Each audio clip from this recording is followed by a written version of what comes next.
All right, guys, so what we're gonna be doing here today is we're actually gonna be putting in some supports up front here for the frame. So essentially, right now, the furthest point forward with the mount that I have that connects the body to the frame is this one right here.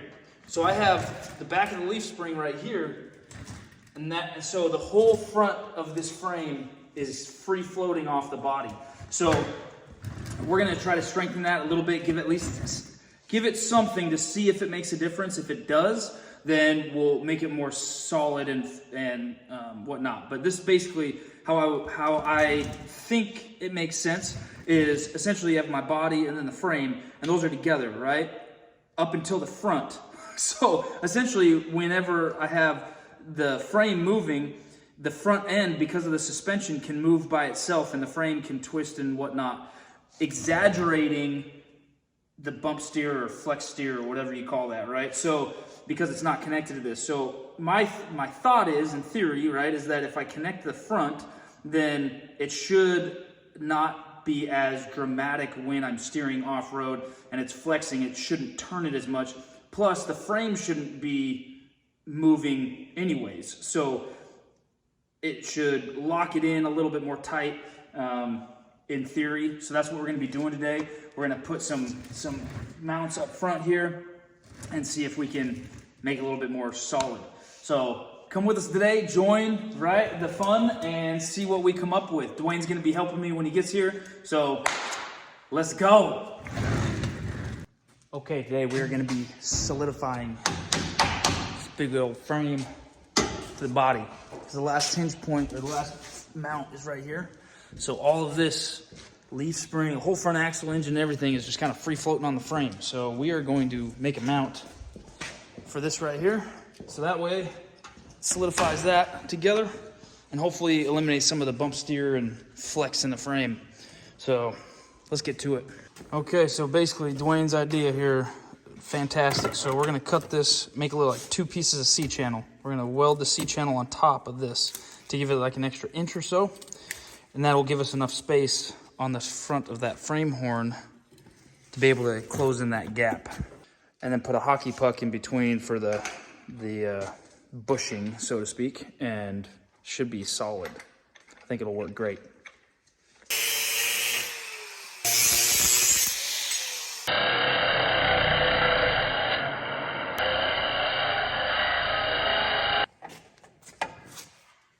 Then we'll have to put one or two on there.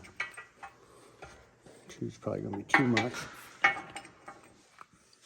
So just cut one of those. Get it bolted down good. Nice.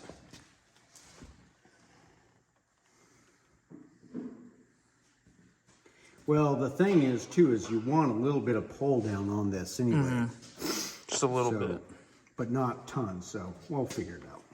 All right, so what we need to do is we need to drill this, and this. Right. So, where's the other? Okay, it's right here. Okay, so we got these drilled. That's how it's gonna be welded when it's done. We're gonna weld that so it's right up against this. And they get weld this to the bumper. And then we're gonna have those hockey pucks between the frame and the bottom of this, so it'll sit on top, you know, like so. So we're gonna do that, drill some holes into the frame, and boom, it should be solid.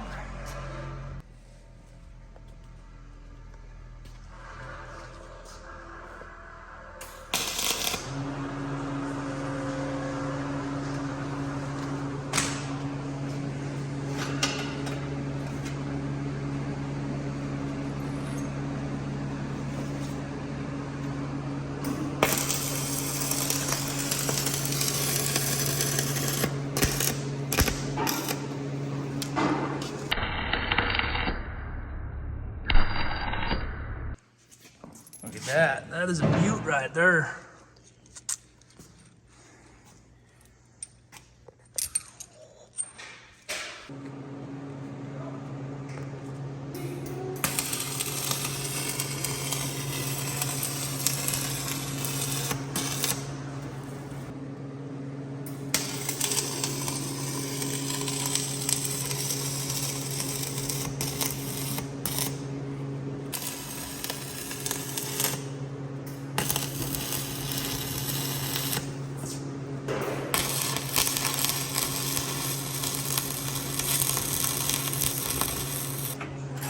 Dwayne putting in the work.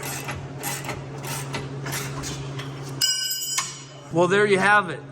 Dwayne, good invention there. Yeah. Oh, that's gonna be where it's at. Hopefully that keeps it from acting up and gives it a little bit more stability on the steering and the whole frame. A little bit shorter video today. Dwayne, thanks for your help, my man. Well, great. Always good to have a good welder around. But yeah, guys, appreciate you tuning in. Hopefully I'll give you an update of this in a little bit and probably a short, but I appreciate it. Like, share, subscribe. We'll talk to y'all later. We'll see y'all on the next one.